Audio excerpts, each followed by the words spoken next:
Welcome to Liberal Banter with Liz and Olu. In this week's episode, we want to discuss first how some misinformation is already spreading on the left, actually, starting on Twitter/X and Threads. We also want to talk about Kamala's campaign so far and some of what we've been seeing produced from her campaign team and what our thoughts are on that 1 week in. We'll also talk a little bit about JD Vance and some of what we've seen from him this week.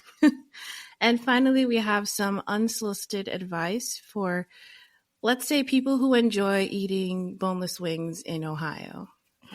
So we're going to start with our first topic, which is about the misinformation that we've seen this week on social media that was spread and propagated by people on the left. So obviously, given the name of this podcast, hopefully if you're listening and have been listening for a little bit at this point, you know that we are liberals and we support liberal campaigns and politicians and policies.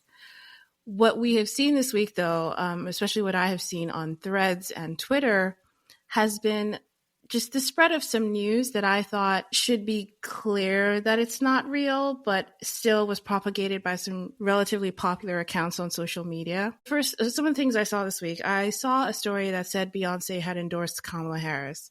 Now, Beyonce did agree to allow her song Freedom to be used by the Kamala Harris campaign, and you've seen them using the song, I'm sure. Their first campaign ad featured the song, but Beyonce hasn't actually come out and fully endorsed Kamala Harris.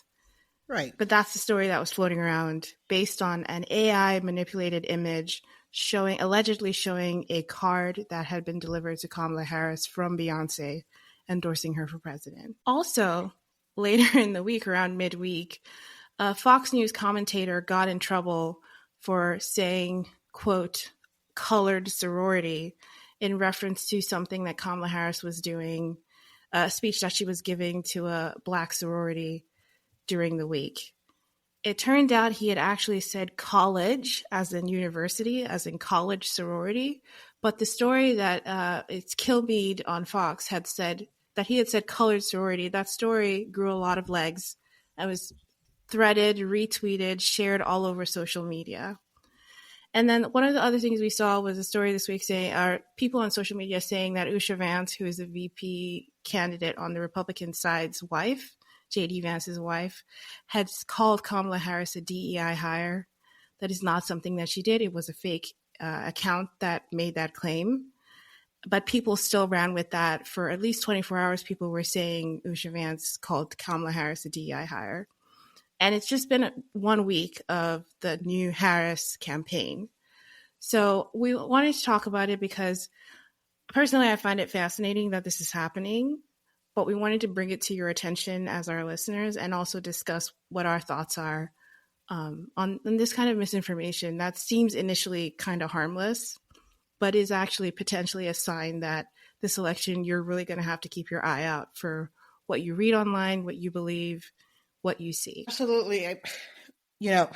Last week we were talking about the left and liberals and how they can also be prone to misinformation, right? And these are all examples of misinformation that doesn't necessarily feel as, bad as Pizzagate, for example. Yes. But it's certainly like a gateway drug, right? This feels like the gateway to becoming the kind of person who just reflexively believes anything, especially just reflexively believing anything of the other side. I can understand how people might fall for this, for example, because Lord knows Fox News has had moments of racial insensitivity. Mm-hmm. I didn't see anything about this Usha Vance stuff, but I do know that there was a Republican member of Congress who actually did call Kamala Harris a DEI hire on television live, right? Yes, I saw that too. So these kind of things feel kind of rooted, and that's how rooted in reality, right? And that's how misinformation works. A nugget of truth, or something that feels a little bit true, and then just twisting it and adding false elements, especially elements of outrage and just something that confirms your outlook on life already, and then sending it out there. Yeah, I like I said, it sounds like it might be harmless to believe some of this. For example, the Beyonce endorsement. It's such it's a celebrity fluffy story. Will Beyonce endorse Kamala Harris? Probably. Like that feels true. That feels like something that should have happened already, especially given that Beyonce is allowing them to use her song. But it didn't happen. And it spread so quickly. It was actually a little disturbing to see. And so I think this is just a heads up to people. If you are on the left or even on the right, although, I assume you're not listening to this podcast because you're a conservative, but if you are and you're listening, thank you for being here. Please keep an eye out. Everyone needs to keep an eye out. Please check before you share something. I don't like this phrase, but please do your research. Please do your own research before you share things. On Let's make reputable sure. sites, right? Thank you. Yes, exactly. From reputable sources. To our listeners, I did not hear about any of this stuff until Liz sent them to me. And it's literally because people are getting their news from like TikTok, Threads, and Twitter, right? Like, why? I mean, it's fun to organize on there, and we use Threads ourselves, and we use TikTok, and we it's fun to organize and get like-minded people, and that's great. But let's just be mindful sometimes. If you see something that sounds too good to be true, too outrageous to be true, try to find the source of this stuff. Yeah, and definitely do that before you share it. I think what Olu is trying to say politely is that I am extremely online and she is not.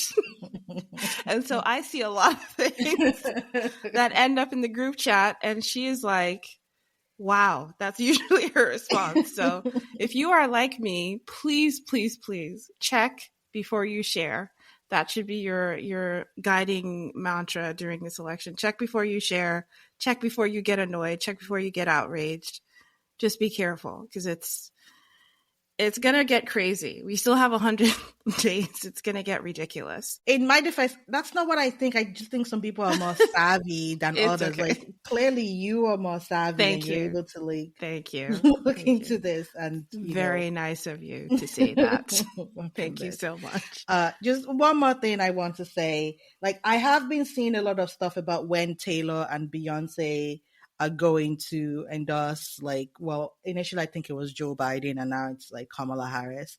And I just want to say, like, this is the problem, right? This is why that kind of news about Beyonce's endorsement would feel true, because everybody's on like pins and needles for some reason for this people to endorse a candidate. And I just want to put it out there that maybe we shouldn't put so much stock in what celebrities do and who celebrities endorse as politicians. That's all I'm going to say about that one. Well, I, for one, want to hear what my favorite celebrities think, okay? I remember last week someone on this podcast was asking for George Clooney's thoughts on Joe Biden stepping down. That's because he inserted himself into the conversation, yes, and I was like, I know.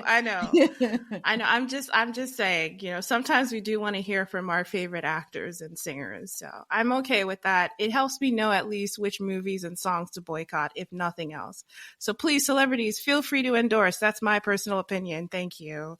Okay, we disagree. Exactly. Once again, let's talk a little bit though, since we are talking about her campaign, about Kamala Harris's campaign so far. It feels like she is just on a rocket ship. Just people are organizing. I don't know if you saw that. What was it? The white woman call that happened. White women answered the call and they raised like $8 million in 24 hours. And then the Win with Black Women had started it earlier in the week with about 1.6 million, I think. People are fired up in a way that they were not previously. I feel like a little bit like it's gotta hurt Joe Biden a little bit because some of these people were not donating when he was the candidate. But whatever, we're moving on. What are your thoughts on her campaign so far? It seems like she's just heading for success. That's what it feels like, but it's only been a week, so it's a little early. Yeah, there's also apparently the White Dudes for Harris call that is supposed to happen sometime this weekend. Oh, okay.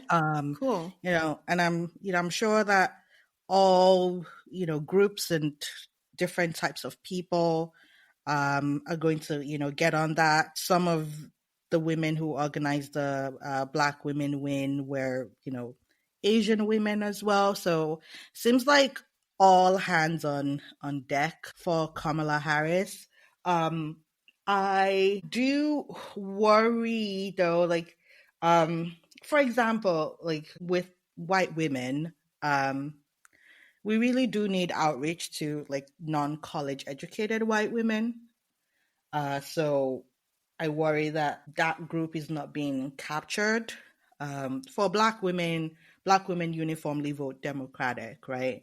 And there is a class and education divide for white women. So if there are any white women listening to this, y'all consider some of your class politics as well. Yeah, that call that happened this week, I think definitely spoke to a certain type of white woman. So I do understand what you're saying. The easiest way I can feel to say it is like people we know, people we went to school with, people we went to grad school with.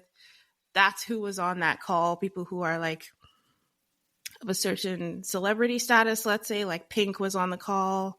Sue Bird was on the call, who's like a very big WNBA player, if you don't know her. And so it's just, I understand what you're saying. Like maybe there's certain not extremely social online women that were not invited to this or didn't get the notice or message. And we need to reach out to them as well. So I love and support all these white women who are stepping forward. It feels like some people are doing it because they maybe got a little burned in 2016 and they've learned their lessons since then. And we're super happy for you. Welcome. But please talk to your friends, talk to your sisters, talk to your cousins, go in the group text, talk about it at brunch or on the vacation you're taking to wherever on the road trip. Please, please, please. Because it's not just whether you are involved, you have to bring people along with you. And speak up if you see people being racist or sexist or misogynist. Like, it's not just about you personally, right? And so I totally understand what you mean about like bringing everyone along, not just sort of individually deciding to help. So an important call out. As far as Kamala's campaign, I'm excited for her. It seems like she knows what she's doing. But again, it's only been a week. So please check in with me again in about 30 days and let's see if I'm still feeling the same way. It's certainly the honeymoon period. She is getting all the endorsements are coming in. And because they're all rolling in, once every day or every other day, that just keeps the momentum going. I think initially people were wondering why folks like Nancy Pelosi and Barack Obama didn't endorse her, right away. But I think it actually ended up helping because then, each person doing it the day after the other just, I think, kept her in the news and gives the impression of a momentum going forward. So whatever doubts they had or whatever reasons they had for stalling actually, I think, helped her. Yeah, and the other thing I like about her campaign, again, it's only been a week, but they seem to be, for lack of a better description, hitting back at Republicans. I don't know if you saw after Trump gave a speech, I don't remember anything about it. I don't remember where. I don't remember why. I don't care. But Kamala's campaign came out with a statement where the headline was 78-year-old criminal does thing. And I love it. I love it so much because I feel like this is what has been missing. This energy is what has been missing on the left. I saw someone online describe it as, for the Democrats now, it's like when they go low, we need them in the chin. That's what's happening. We are no longer just sitting around and trying to be polite with that like 90s style of campaigning where you're just very gentlemanly and everything is very, what's the word? Formal, or I don't know how to describe it, but that seemed like how the vibe that Joe Biden's campaign had. Kamala's campaign, Trump does something at 12 o'clock, 12:30, they have a statement out and pointing out, by the way, do you know how many times he's been convicted? Exactly. And I love that for them. And it feels like when we had a couple of months ago, Jasmine Crockett with her, what was it again? Bleach, blonde, bad built, butch body. That's That what it is feels correct. like. Yeah. That is the energy. I got it right. I'm so proud. That is the energy Kamala's campaign has. That is the energy we need. I love it for all the Democrats. Please, more of this, because we cannot just sit back and allow this GOP in this format to take over. There's too much at stake. So I'm super happy for them. And then speaking of the GOP, something we definitely want to talk about is JD Vance. And I'll let you start on this one because I know you're the one who has really, really strong thoughts to start. Because as I was saying last week, right, this guy does nothing for Trump. He does nothing for the GOP. But I didn't know it was gonna get worse, right? Initially, my thought was like, this guy doesn't even add anything to Trump. But in the past week, he's actually been actively dragging Trump down, which is quite a feat for you to be the person who is actually dragging Trump down. That just takes a lot of douchebaggery and assholery to be able to like achieve that level of awfulness, right? Mm-hmm, mm-hmm. So Donald Trump Jr., to nobody's surprise, did not do any background check on his buddy, JD Vance, before he made his father, choose his crony out of nepotism. But the last week has just been one clip after the other of JD Vance being the absolute worst. First, there was the childless cat lady's comment, right? Like from 2021, saying that childless cat ladies are running this country. And it's not a one-off because there's another clip of him saying that people who do not have children should not have the same political rights and the same political pull and should not even be listened to or should not be considered as contributors to the society because they don't have children. Yikes. And can I just say, sorry, yeah. I don't want to interrupt you, but that really pissed me off because I do not have children, but I do want a better America for my dog, okay? There's nothing wrong with that, but please go on. Yeah, spoiler alert, we don't have children. Yeah, no shit.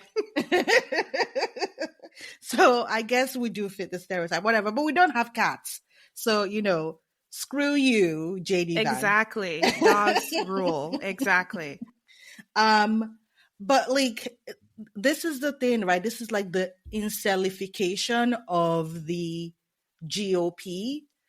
Like, because this rhetoric and this view, who does it appeal to? It appeals to the ultra conservative men who want, trad wives, right? Because there's a reason why this childless remark thing is actually more about women, right? Because nobody is, asking men to change themselves or, do better to improve the birth rate in the US, right? Somehow it's always about the women, which is literally what the platform of the GOP has morphed into over the last 8 years or so. They are anti-women, period.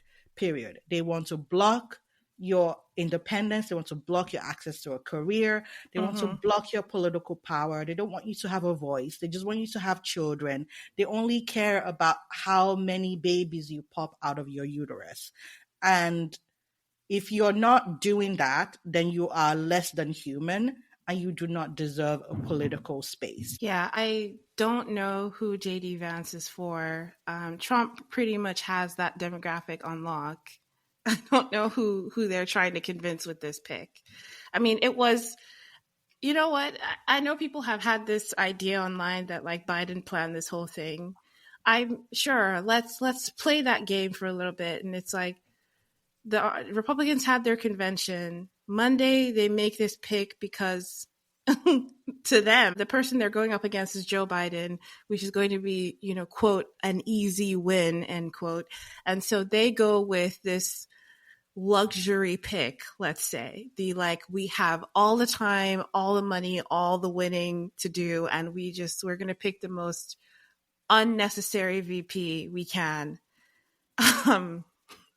And then obviously Biden drops out, and now here we are with, you know, Trump, and it's not even Trump light because no matter what you think about Trump, at least he has some level of charisma with his fans that people love and adore. I don't even know if Republicans like JD Vance, like, and they have said some horrible things about him, about his wife because she's Indian American. Deeply racist things have been said by Republicans about their potential second lady, and it's concerning actually that DJ TJ was even involved in this decision. Like once I heard that, I knew it was a bad pick. And then to see how it has played out in the last week, it was definitely not the correct choice. Obviously, who is someone like Peter Thiel and DJT going to pick? They're going to pick men who appeal to the, you know, online chodes that they all want to impress, right? Like they're going to appeal to the Elon Musk and the Elon Musk fan type, right? The type who want to hear that women should be back in the kitchen, right? And this is the thing, because I know people are going to start talking about liberals' new posture and, you know, like leaving the decency thing behind. But let's talk about the difference between, you know, pushing back as Democrats and like the way Republicans push back. When JD Vance was asked about his childless cat lady's comment, do you know what he said? He said, "I have nothing against cats." Like that guy thinks that cats are more important than women, because that's the only conclusion you can make from that like kind of apology where he's like, yeah, screw those ladies, I gotta apologize to the cats. And I know he thinks he's being cute, but it's not. It's dismissive, it's condescending, and that's why people can't like that guy. If you see that guy, like that guy comes across as, you know, every douchey college dude you've ever met. And that's why he doesn't appeal to the GOP either, because no matter how much white male toxicity he performs, he's just not Trump, and he's not likable. He's a douche, and he comes across as a douche. Yeah, and it that even came across in Hillbilly Elegy, you know, the book that he wrote. I don't know if everyone has read the book. If you haven't, don't pick it up now because, you know, you're just going to give him royalties. But the way he portrays these, you know, quote, rural white people, the people that he's writing about, is from a place of condescension and like elitism. He basically wrote this book to make rural white people from, you know, the Midwest or Appalachia, who have had a lot of struggle and have a lot of communities that have been decimated by the opioid crisis, for example, right? And these people, some of them don't have a lot of money, and he portrays them as like these lazy drug addicts who are dependent on welfare and never want to do anything good for themselves and only care about getting handouts from the government. He thinks everyone should just, you know, lift yourself up one bootstrap at a time because it's super easy. Go to law school, join a VC because you meet the right people. He has always had this energy around him of just looking down on people for their situation. And I cannot understand how these so-called Republican voters are attracted to that. And many of them don't seem to be. They seem to just be kind of meh on the pick. But of course, because Trump did it, they're going to go ahead and do that. I mean, can you get even Trump? It's crazy to me how JD Vance has me juxtaposing him with Trump and finding Trump to be the more Right? That's reasonable what I'm option. saying. That's That what is I'm insane to me. saying. I was literally about to say that at least Trump came from a rich family and doesn't let you forget it. Right. JD Vance is only here because of cronyism. That's it. He had some good friends that he made. Peter Thiel is his benefactor and has pushed him into almost every job he has had. His whole career in tech, in quote, because it's not really tech, it's venture capital, which is not tech, has been because he had one man pushing him into every job. There's literally quotes from rich people saying they only hired JD Vance as a favor to Peter Thiel. So again, this man could not be further away from the quote unquote typical Republican voter. I don't see the attraction. And neither do they, quite honestly. It's a hilarious situation. And of course, Trump got himself the one when he finally was able to pick his own VP, right? Because 2016, it sounded like the establishment kind of pushed Mike Pence on him.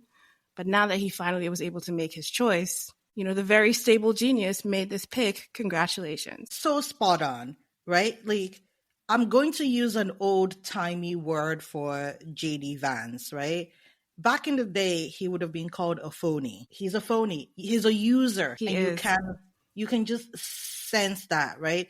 With Trump, what you see is what you get, right? Like, everybody knows from the outset he's crazy. He's about to do crazy stuff. He's chaotic. But JD Vance initially wanted to do this, kowtowing to liberal people, and then wanted to also appeal to the VC capitalist people, and also wants to appeal to the bootstraps people. And it's just impossible to know who he is, right? One of his friends from college, who is a transgender person, released a trove of text messages that they shared when they were in college, right? And JD Vance was talking about how the rhetoric against Muslims in this country, how, that's scary. He was talking about police brutality, right? And to now hear that guy, become the Tucker Carlson choice, right? It's just such a huge swing.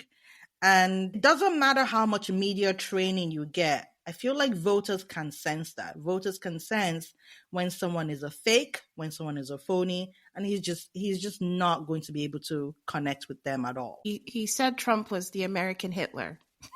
I mean, how do you go from that? That's a big description for someone, Hitler. How do you go from that to this man needs to be president, I need to be his VP in 8 years? I've heard of growing and changing, but there's got to be reasonable rate of growth. There's no way you make that switch unless you're an opportunist in such a short period of time, because nothing Trump has done since 2016, if you thought he was Hitler in 2016, nothing he has done since then should have changed your mind about that. So exactly. How did you change your mind? I don't understand. But you know what? Whose fault this is? The only reason we're talking about him is the people of Ohio. So, thanks for that. Okay. Thank you, Ohio. Really.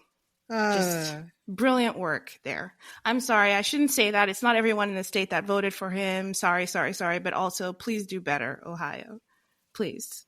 Yeah, we all just need to choose better, right? I mean, on the Democratic side, we made some very bad choices with someone like Kristen Sinema, for example, right? Sometimes. Yeah, nobody saw that coming. Nobody saw that coming. But speaking of Ohio, you had some disturbing news from the Supreme Court over there this week, Liz.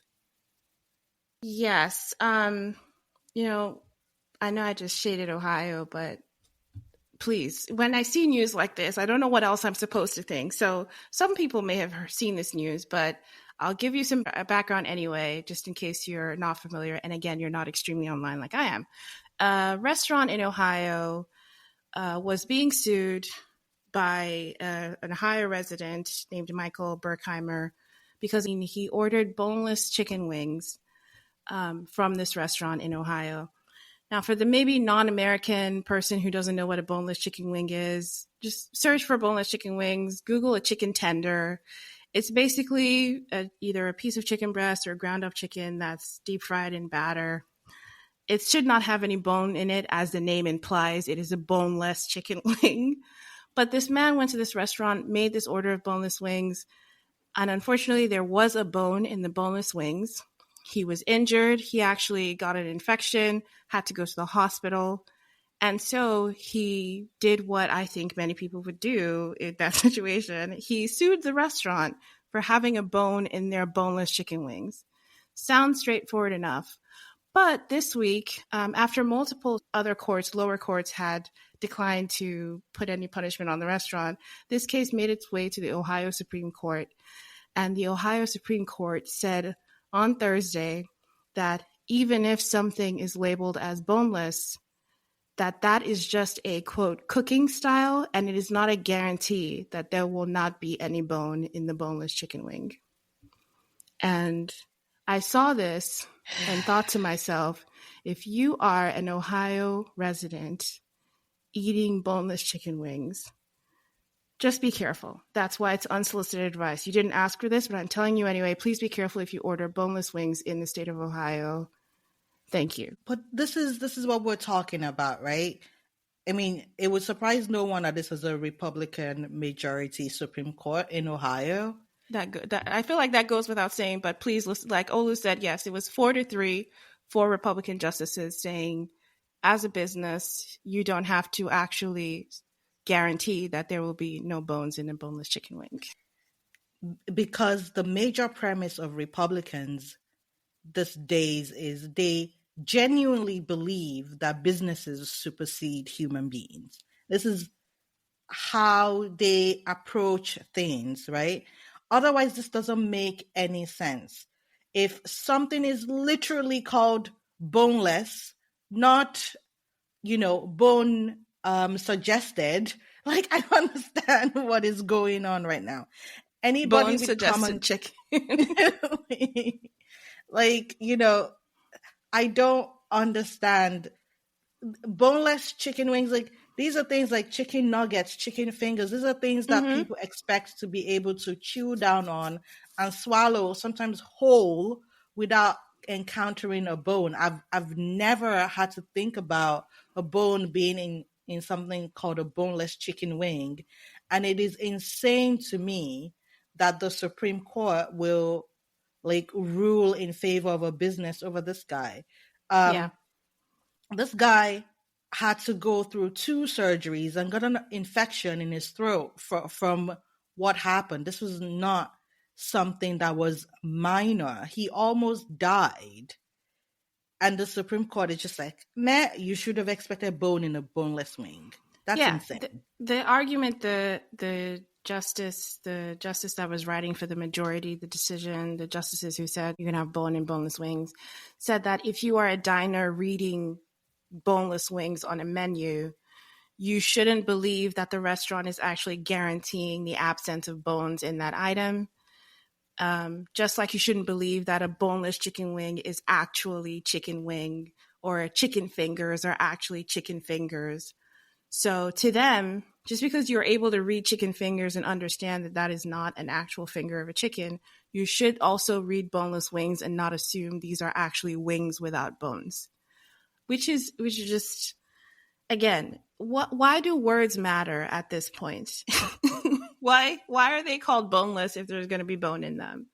It's exactly. I don't understand. And the other thing that really bothered me about this is, again, some more insight into U.S. dining culture. If you're not familiar, many restaurants in the U.S. usually have these boneless chicken wing, these chicken tender type items on the kids menu. This is not necessarily, just because in this case an adult ordered this. This is the kind of thing where you take your kid to a restaurant, they have a bunch of adult food with things like aioli or truffles on them, and kids don't really want to eat that. So you get them boneless wings or chicken tenders. And now they're saying in Ohio that if you do that, you should expect some amount of bone in that. And so, good luck, I guess, getting your kids food when you go to a restaurant. If they have chicken tenders, you should probably stay away from it because who knows what's in it. That is such a great point, because this is the kind of finger food that you want to give your child.